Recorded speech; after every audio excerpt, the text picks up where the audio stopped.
2026 අගෝස්තු 9 වෙනි දින හිරු රූපවාහිනියේ සමාජ මාධ්‍ය ඔස්සේ රෝහල් බිල ගෙවා ගන්න බැරුව කුවේට් වල ශ්‍රී ලාංකික ශ්‍රමිකයෙක් අසරණ වෙලා ලක්ෂ 10ක් නැතුව විඳින දුක යන ශීර්ෂය යටතේ පළමු ප්‍රවෘත්තිය සම්බන්ධයෙන් ශ්‍රී ලංකා තානාපති කාර්යාලය විසින් කරුණු කිහිපයක් නිවැරදි කිරීමට අවශ්‍ය කරනවා.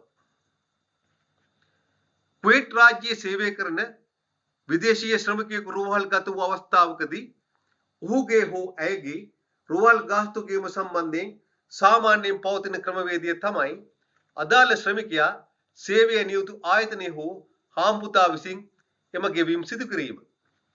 යම් අවස්ථාවකදී ශ්‍රී ලාංකික ශ්‍රමිකයෙකු රෝහල්ගත වූ විට ඔහු සේවය කරන ආයතනයේ හෝ හාම්පුතා විසින් අදාළ රෝහල් ගාස්තු ගෙවීම පැහැර හරිනවා නම් ඒ සම්බන්ධයෙන් ශ්‍රී ලංකා තානාපති කාර්යාලයේ මැදිහත් වෙලා කුවේට්යේ අදාළ කම්කරු බලධාරීන් වෙත දැනුම් දී එම ගැටලුව විසඳීමට අවශ්‍ය පියවර ගන්නවා.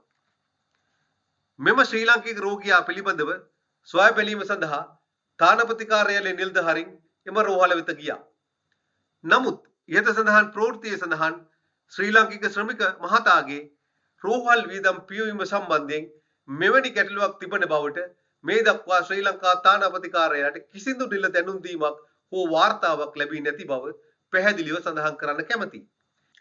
ඒ වගේම කුවේට් රාජ්‍යයේ නීති හා රෙගුලාසි අනුව මෙවැනි රෝගීන් වෙනුවෙන් මහජනතාවගේ මුදල් එකතු කිරීම හෝ සම්මාදම් ලබා ගැනීම නිත්‍යානුකූල ක්‍රියාවක් නොවන බවත් අවධාරණය කළ යුතුයි. ඒ නිසා අපි සියලුම ශ්‍රී ලාංකිකයින් විශේෂයෙන් ඉල්ලා සිටින්නේ අදාළ නීතිමය ක්‍රමවේදයන් අවබෝධයකින් තොරව මුදල් එකතු කිරීම හෝ සාවද්‍ය සහ නොමග යවන සුළු තොරතුරු ජනමාධ්‍ය වෙත ලබා දීමෙන් වළකින ලෙසයි. ඒ වගේම මෙවැනි වැරදි ක්‍රියාවල නිරත වන පුද්ගලයන් සම්බන්ධයෙන් කුවේට් රාජ්‍යයේ පවතින නීති හා රෙගුලාසි අනුව අවශ්‍ය නීතිමය පියවර ගැනීමට කටයුතු කරන බවත් වැඩිදුරටත් අවධාරණය කරන්න කැමැතියි. මේ සම්බන්ධයෙන් දැනටමත් තානාපති කාර්යාලය විසින් කරුණු විමසීම සඳහා ශ්‍රී ලාංකික දෙදෙනෙකු කුවේට් ශ්‍රී ලංකා තානාපති කාර්යාලයට කැඳවා ප්‍රශ්න කර තිබෙනවා.